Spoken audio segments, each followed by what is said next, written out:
सुप्रभात प्यारे बच्चों। आज कक्षा 10 हिंदी में मैं क्षितिज पुस्तक से नेताजी का चश्मा पाठ लेकर प्रस्तुत हूँ।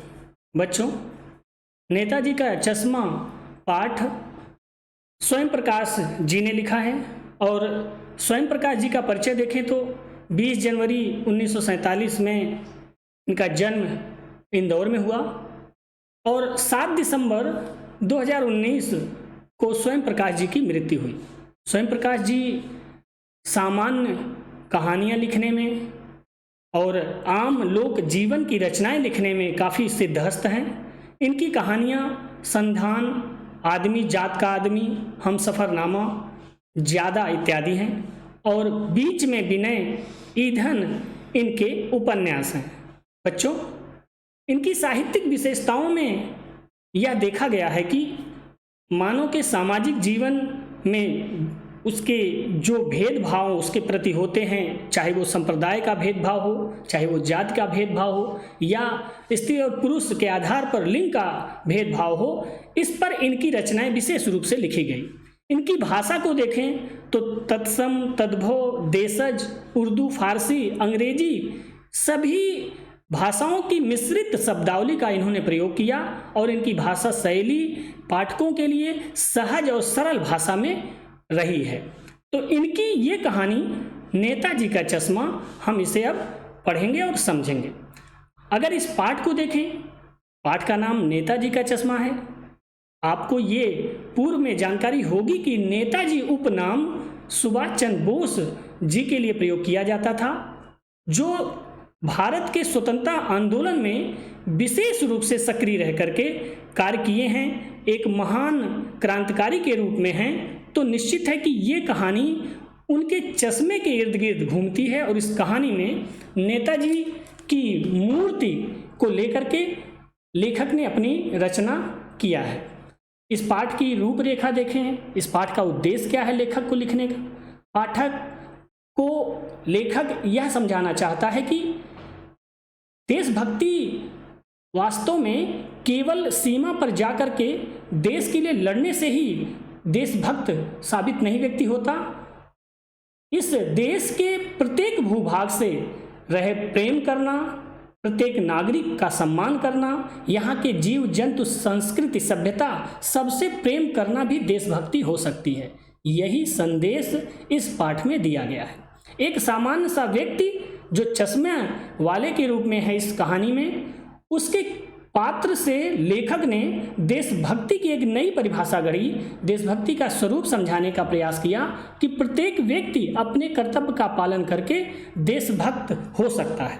इस नेताजी के चश्मा पाठ की कहानी को हम देखें तो इसमें 3 पात्र हैं। हालदार साहब जो अपनी जीप से प्रतिदिन आते जाते रहते थे, तो निश्चित है कि कस्बे से गुजरते समय वो जो देखते हैं उसका वर्णन है। तो हालदार साहब एक अधिकारी के रूप में इस कहानी में है, देशभक्त उनका स्वभाव है। दूसरा पात्र है पान वाला, जो कि एक सामान्य, जैसा कि हम किसी पान वाले को देखते हैं, मुंह में पान ठूस कर खाते रहना और सामान्य सा स्वभाव होना, किसी हर बात पे हंसना, बत्ती सी दिखाना, ऐसे ही वो पान वाले का किरदार यहाँ पर दिखाया गया। और तीसरा पात्र है एक चश्मा वाला, जो शारीरिक रूप से अक्षम है, लंगड़े के रूप में है, लेकिन नेताजी के चश्मे को, नेताजी की मूर्ति को चश्मा पहना करके अपने कर्तव्य का पालन करता है और उसे नेताजी की मूर्ति बिना चश्मे के आहत करती है, इसलिए वो उन्हें चश्मा पहनाता है, तो वो देशभक्त के रूप में है। तो हम देख सकते हैं कि ये तीनों पात्र की अपनी अपनी विशेषताएं हैं। हालदार साहब देशभक्त व्यक्ति हैं, भावुक स्वभाव के हैं, जिज्ञासु स्वभाव के हैं। पान वाला एक सामान्य व्यक्ति की तरह है जो बातों को स्पष्ट रूप से नहीं समझता, और जो है चश्मा वाला जो है वह देशभक्त व्यक्ति है, अपने कर्तव्य से जो है अपने कार्य के प्रति समर्पित है। वह लगातार नेताजी की मूर्ति को 2 वर्षों तक लगातार चश्मा पहनाता रहता है। तो बच्चों, चलिए अब हम पाठ में आगे बढ़ते हैं, इन 3 पात्रों के साथ कहानी को आगे बढ़ाते हैं। कहानी का प्रारंभ एक कस्बे से होता है। कस्बा आप जानते होंगे किसे कहते हैं। गांव से बड़ा और शहर से छोटा, जहां छोटी छोटी कुछ दुकानें और कुछ संस्थाएं थी अब लेखक इस पाठ की शुरुआत में कस्बे का वर्णन करता है और कहता है कि हवलदार साहब उसी कस्बे के बीच चौराहे से होकर के अपनी जीप के माध्यम से प्रतिदिन आया जाया करते थे।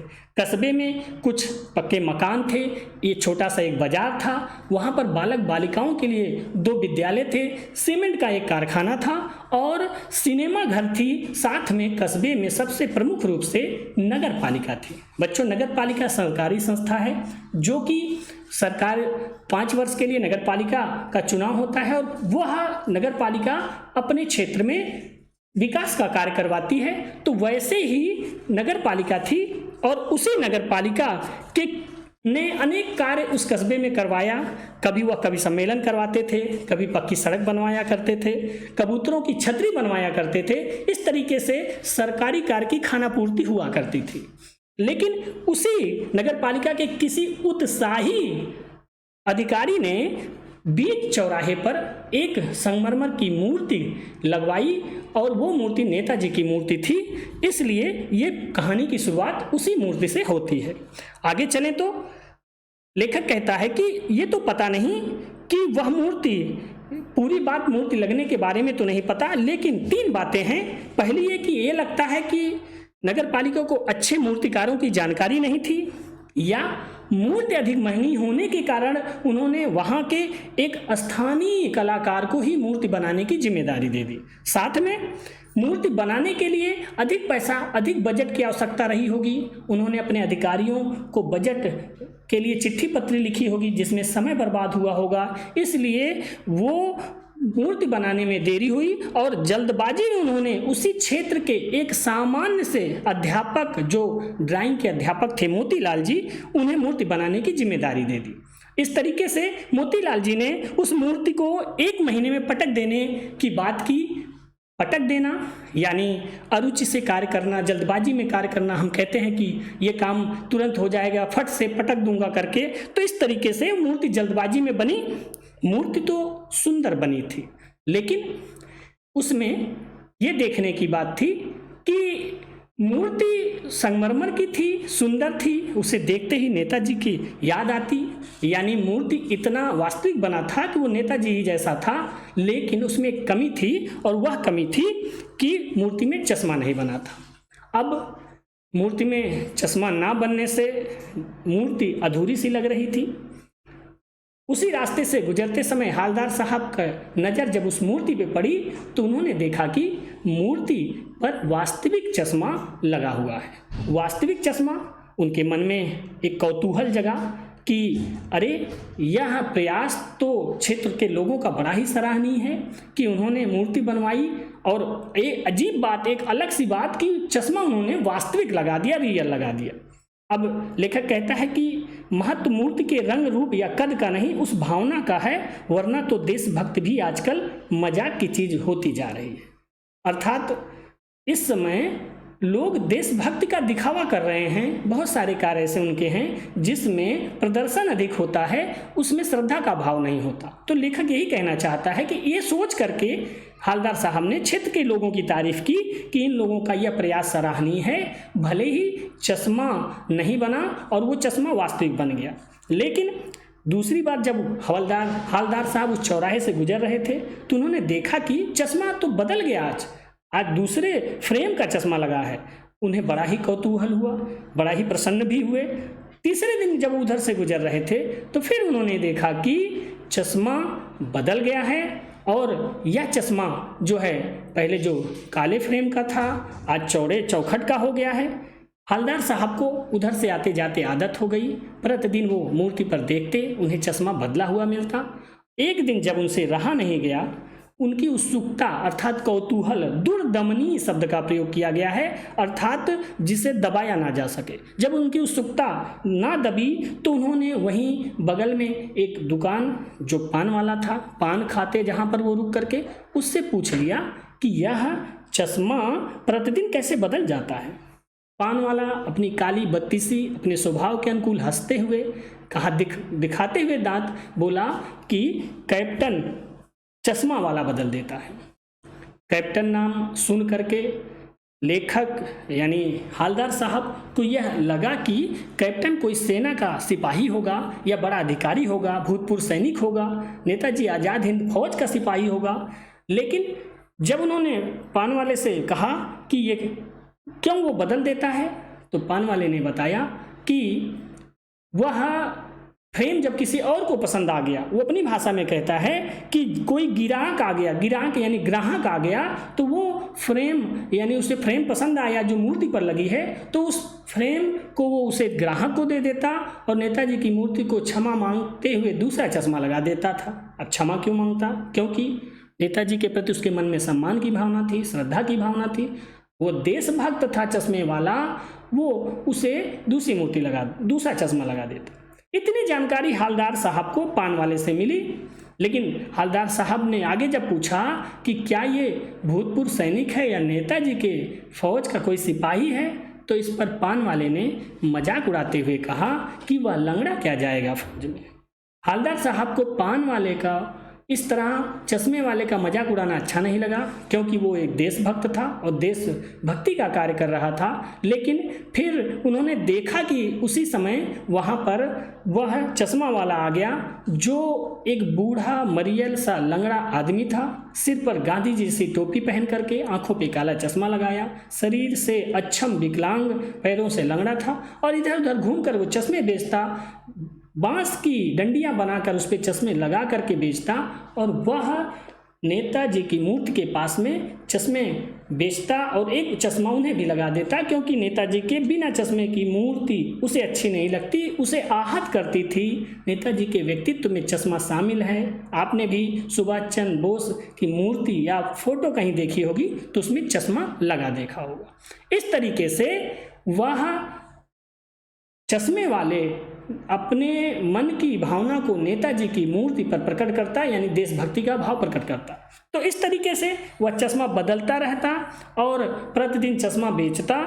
तो ये तो हालदार साहब को समझ में आ गया कि जो चश्मा वाला है उससे नेताजी की मूर्ति बिना चश्मे की अच्छी नहीं लगती और वह अपनी छोटी सी दुकान में एक चश्मा निकाल करके उन्हें पहना देता। किसी ग्राहक को अगर वो चश्मा पसंद आ जाता तो उसे वह चश्मा दे करके नेताजी की मूर्ति से माफ़ी मांगकर उन्हें दूसरा चश्मा पहना देता था।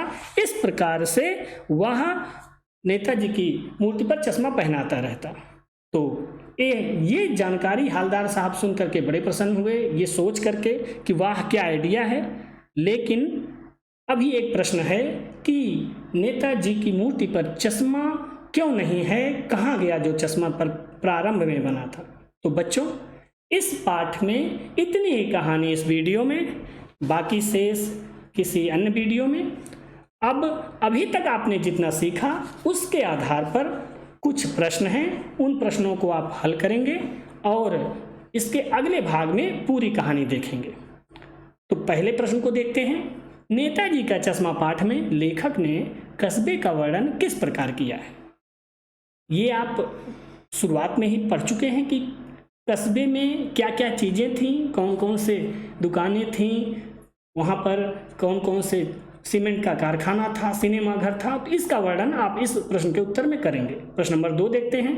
कैप्टन चश्मे वाले का नेताजी का चश्मा पाठ के आधार पर रेखा चित्र प्रस्तुत कीजिए। बच्चों, रेखा चित्र यानी कोई चित्र नहीं, व्यक्ति का शब्दों के माध्यम से वर्णन ही रेखा चित्र कहलाता है। तो यहाँ पर आप कैप्टन चश्मे वाला जो कि देशभक्त व्यक्ति था उसके बारे में लिखेंगे, उसके चरित्र, उसके स्वभाव के बारे में लिखेंगे। तीसरा प्रश्न है, दूसरी बार मूर्ति को देखकर उन्हें उसमें क्या अंतर दिखाई दिया? उन्हें यानी यहाँ पर हालदार साहब को क्या अंतर दिखाई दिया? पहली बार जब उन्होंने मूर्ति देखा तो एक चश्मा लगा था, दूसरे दिन देखा तो दूसरे फ्रेम का था, तीसरे दिन देखा तीसरे फ्रेम का था। तो ये कौतूहल जगा उनके मन में, ये अंतर उन्हें दिखाई दिया। प्रश्न नंबर 4, पानवाले के लिए यह मज़ेदार बात थी लेकिन हालदार साहब को चकित और द्रवित कर देने वाली बात थी। इस पंक्ति से सर्वप्रथम क्या धारणा बनती है? आपकी पाठ्य पुस्तक में ये पंक्ति है। जब पानवाले से पूछा हालदार साहब ने कि ये कैप्टन क्या सेना का सिपाही है, तो मजाक उड़ाते हुए कहा कि ये क्या जाएगा लंगड़ा। ये भावना हालदार साहब को अच्छी नहीं लगी, उन्हें एक देशभक्त व्यक्ति का मजाक उड़ाया अच्छा नहीं लगा, इसलिए उनके लिए द्रवित यानी जो है दुख होने वाला भाव था, और चकित भी, आश्चर्य भी थे कि इस तरीके से लोग क्यों सोच सकते हैं, कैसे। तो ये चारों प्रश्न आप करेंगे प्यारे बच्चों इसके दूसरे वीडियो में, अगला भाग। धन्यवाद।